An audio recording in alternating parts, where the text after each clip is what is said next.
अब ये इससे इसके प्रेम संबंध बढ़ जाते हैं।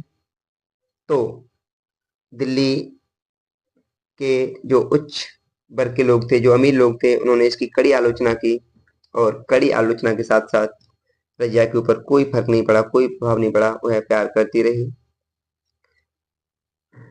तो रजिया ने याकूत खान यानी अपने प्रेमी को एक बड़ा सा पद दे दिया, जिसे कहते हैं अमीर आखूर। अमीर आखूर बना दिया। अमीर आखूर का काम क्या क्या होता है? तो जो दिल्ली इसके शासन की जो मुख्य अश्वशाला थी, उसका शाही प्रमुख बना दिया। कहते हैं सबसे पहला विद्रोह रजिया के समय में अल्तुनिया ने किया था। ये अल्तुनिया कौन था पता ही है, बठिंडा पंजाब में इक़्तिदार था। इसने कहा कि हम किसी के अधीन नहीं, हम खुद को स्वतंत्र घोषित करते हैं। और इसने खुद को मतलब जब खुद को स्वतंत्र घोषित किया तो एक विद्रोह हुआ जिसका नाम दिया अल्तुनिया का विद्रोह। अल्तुनिया का विद्रोह कब होता है? 1240 में। जब ये बात दिल्ली सल्तनत के खिलाफ बगावत करके जब ये आगे अपना खुद शासन करता है, तो ये बात रजिया को पता चलती है। तो रजिया क्या करती है? अपने प्रेमी यानी याकूत खान को लेकर इससे विद्रोह करने जाती है।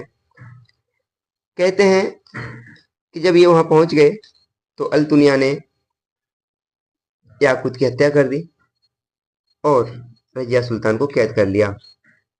जब ये बात दिल्ली तक पहुंची तो बहराम शाह बहुत खुश हुआ, दिल्ली की जनता बहुत खुश हुई, क्योंकि जो काम बहराम शाह करना चाहता था वह अल्तुनिया ने कर दिया। बस फिर क्या था? बहराम शाह ने खुद को शासक घोषित कर दिया। तो बहराम शाह 1240 में सिंहासन पर बैठ गया। उसे लगा अल्तुनिया रजिया सुल्तान की भी हत्या कर देगा, लेकिन ऐसा हुआ नहीं। अल्तुनिया ने रजिया सुल्तान से दो शर्तें लगाई। पहली शर्त ये, या तो उसे दिल्ली सल्तनत दे दे या उससे विवाह कर ले।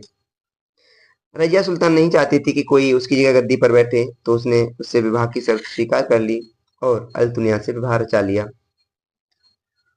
अब दोनों वापस लौट रहे थे। जब गुप्तचरों से ये बात बहराम शाह को पता चली तो बहराम शाह ने दल चालीसा को भेज दिया और कहा कि जाओ उन्हें रास्ते में ही खत्म कर दो।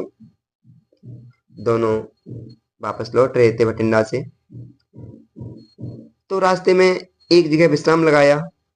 विश्राम लगाया कहाँ था? हरियाणा के कैथल में।